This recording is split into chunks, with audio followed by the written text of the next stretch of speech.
Aloha, Dennis. I'm just going to go through the process of showing iReal Pro, and I hope this makes sense. The process by which I'll be going through here will be the same that you'll have on your iPad, and I hope this is descriptive enough. I'm going to take 5 minutes. So long story short, I would say I'm going to send you, I'll send you Watermelon Man as our example.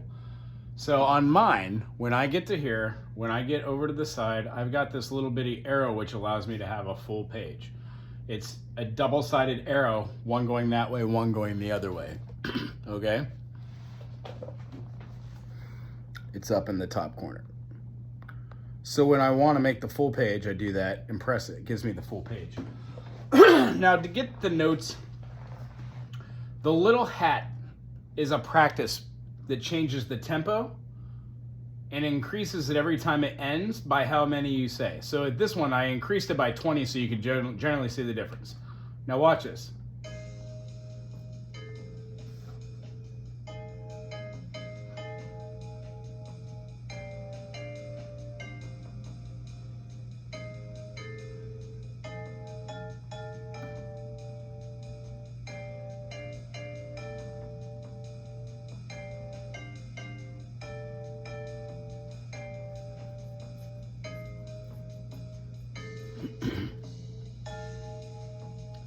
See how the tempo got faster? It was at, now it's at.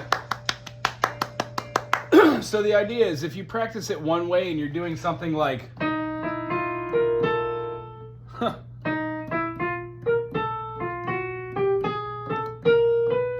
and then you will go to do it fast. You can do it in two different things with two different backing rhythms. That way you can practice it at a slow tempo, then at a fast one.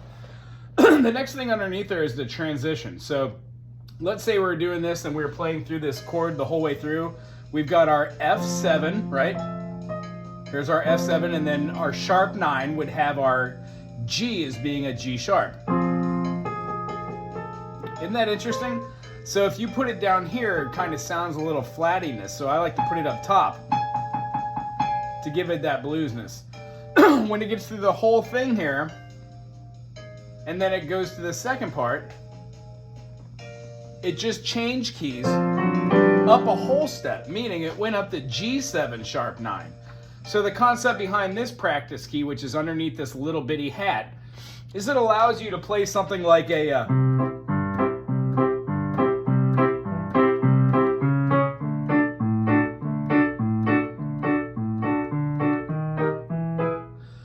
see how I went from a C major with a G in the bass to a D major with an A in the bass and an E major with a B in the bass. It would allow me to practice doing the function of hearing.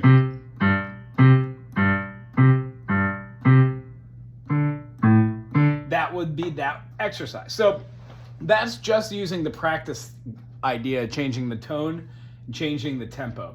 When we go to our next button over here, it's a slider. When we pull up the slider, it brings us our mixer.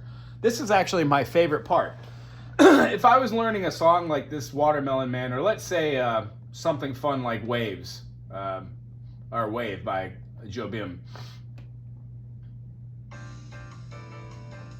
has this kind of like,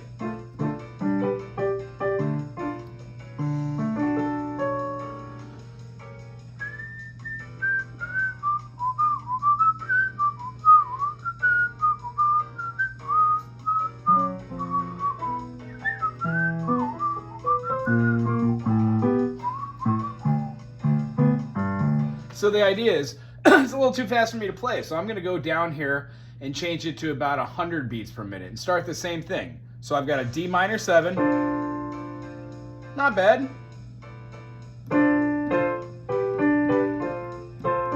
Now a D major 7 to an A7 flat 9, A minor 7, D major 7 with a flat 9, G major 7, G minor, F sharp, 13 flat 9, F sharp with a flat 7, B 9. See, now those are a little bit fast for me to be able to build out F sharp minor or F sharp major, and then have a flat 9. So a flat 9 would have G sharp right here going to a G, And that sounds pretty good as a dissonance, but I want to see what that tone sounds like up here. Much better. And then I'm going to be moving it down a half step. So that would work to the B. B9 has the 2 in there, or the high note. And then a B7 flat 9. So a B major flat 9 would have this note going down. So what they're showing through the chord here is you've got 2 moving tones going. And you could go either way you want. So D minor 7 to a G 9. Well, a G9 just simply has that that A in there.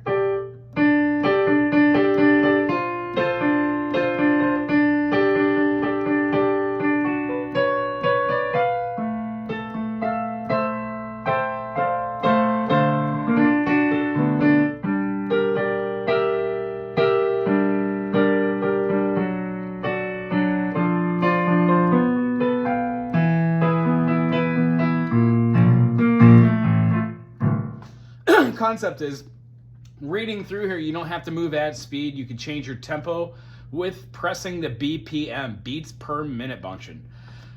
When I'm listening to this, if I'm not listening and I can't hear it, I could turn off the drums, turn off a little reverb, and then turn the bass and the piano all the way up. When you have it plugged into a stereo, you'll really hear it. If I don't like the piano, I could change it to a bayonet, a vibraphone, jazz organ, percussive organ, a Rhodes. That's a great sound. Change the bass to a slap. So it changes a little bit of the feel. That's with this one to change the mixer. The mixer is the 3 lines with the little slide cursors. And then lastly, what we were talking about was this function. It's called the chord scale builder. You have your option of seeing your clef, the treble clef or the bass clef. I would say keep it with the treble clef right now just to see your chords. Here's for your guitar, which would also help for bass, piano, ukulele, and then your treble clef. You could also turn it off so it's not on there. But for example, let's play this song and watch this just go. See how these chords pop up right here? I could touch one of them at any time and they'll pop up on the screen. And then it'll not only show you the chord and how to build it over here on the left side, but it will also show you the notes within that scale. Now this is a D minor 7. Now just for context, this is over and above, but a D major has an F sharp and a C sharp, the 3rd and the 7th. 1, 2, 3, 4, 5, 6, 7, 1. When we play a D major, we of course has the D because it's a note above middle C, which is where the ledger line would be. So we've got a D. It's a given to us that we know that F sharp now is a flat 3, which is now a F sharp, it becomes an F natural. So D, F natural. Our next note that we have here is going to be an A note. So we have our stacked triad. And then our 7th is going to be a C natural because our other sharp would have been a C sharp. But we don't have those because in the key of D major, D, E, F sharp, G, A, B, B, C sharp, and then D. So when we flatten the 3rd, D, E, F, we have our G, A, our B flat, and then our C are going to make our natural minor, which means we don't have any of the same notes that we just had. Now, granted in here we've got our B natural, which is fine. This is going to give us D, E, F, G, A, B, C, D. This most assuredly is what we would call D Dorian because it excludes the flat 6th in there. If we have a natural 6th, it gives us the spacing of D to E is a half step. Sorry, D to E is a whole step, E to F is a half step, F, G is going to be a whole step, G to A, whole step, A to B, whole step, B to C, half step, and then our whole step resolution. So the concept is, if you understood any of that, that is that a D minor made as a 7th, dominant 7th to be exact, can be used with having a D natural minor, D, E, F, G, A, B flat, C, D, or with a mode called Dorian. Or we could play a G dominant Mixolydian over the top of our G9, which is a different chord, has a complete different, but I want to stick on Dorian here. See how when I flipped this, it gave me a different D minor 7 and what to play, a pentatonic minor? So when you're playing, if you don't want to play the Dorian mode or you don't want to play a Aeolian natural minor, you can play a pentatonic minor over the top of that. It also shows you the blues minor, which incorporates the flat 3 to the natural 3, and then has that G sharp. So the concept is, can you learn how to play music from an app like this? Absolutely. Will you need to have lessons on how to work this? Absolutely. But when you do, the concept is as simple as this. I'll just go to a random song here. Alice in Wonderland, Sammy Fain. The chords are D minor 7 to a G7 to a C major 7 to an F major 7. But instead of just jumping around, why not have the chords centralized?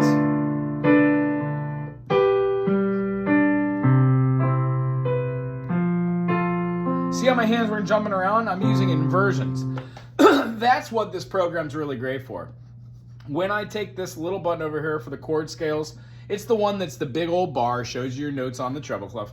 When I move that over to, let's say, the piano, and we get rid of that piano, and I move it over to, let's say, piano here for our chord library. When I play this now, it'll show the chords directly on the screen. And if that's too fast, again, go to your volume or go to your tempo, slow it down. If you can't hear the notes on what you're playing with, go to your mixer, turn it to like piano, turn your bass to a slap bass, turn up the drums a little bit for your tempo, and then you have something to work with. You can look at the screen and then follow along.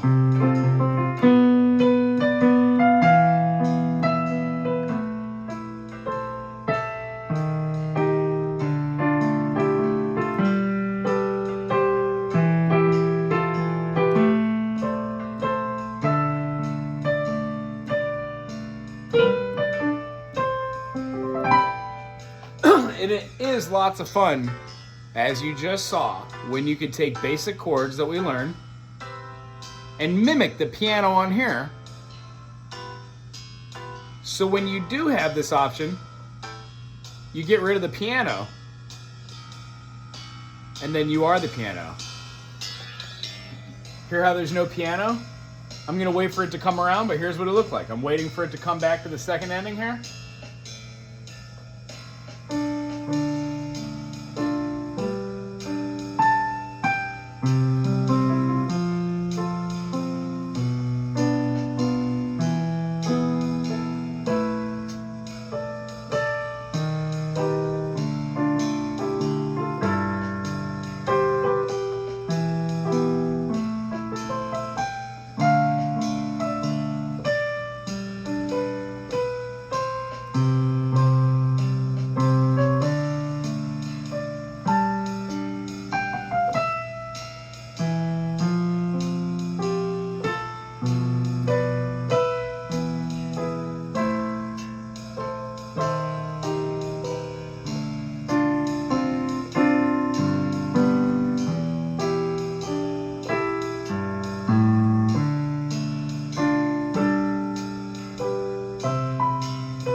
Concept behind this is you go slow, you have patience, you become the piano rather than having the piano play, and eventually if you wanted to do the bass, you would turn the bass off and you would just have those low notes and listen to it.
I did there? I just played along with it with my left hand.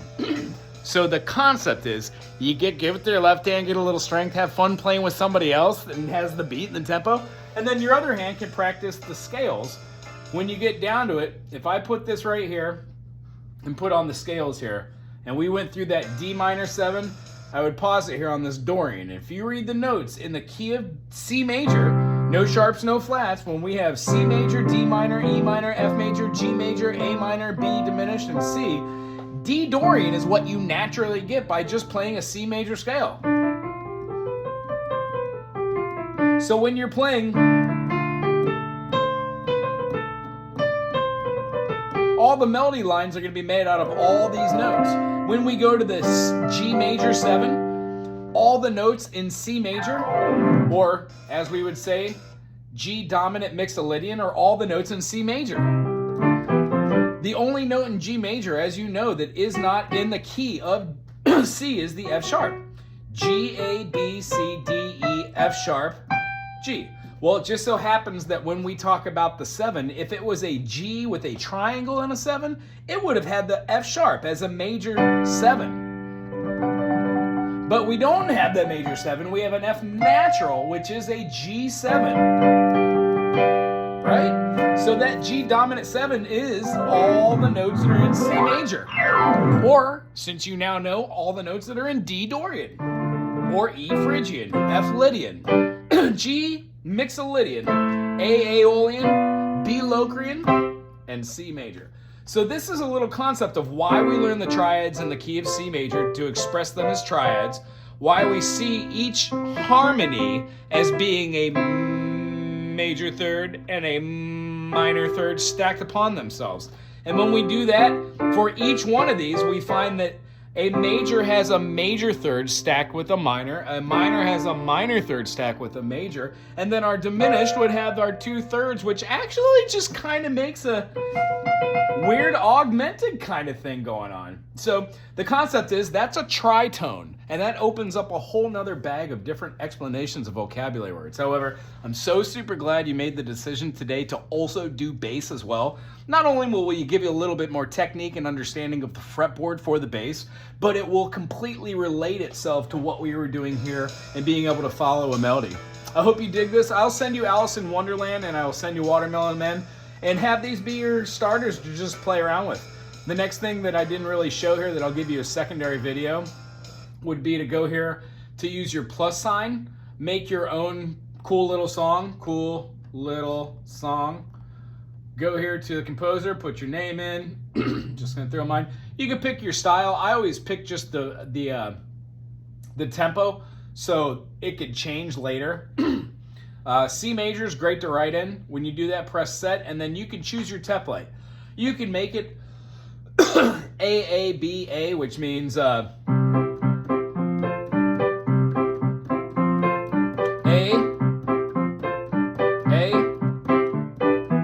B would be like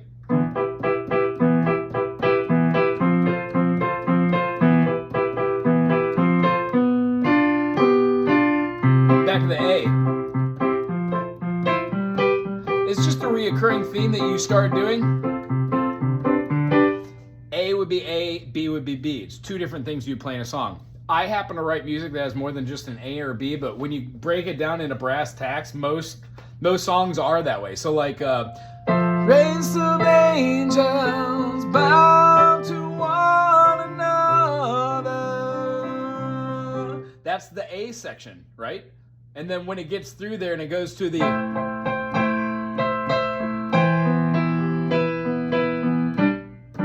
when it goes to the B section, you feel that. It just happens that Steely Dan writes a whole bunch of different other sections as well. Intros, outros, key modulation.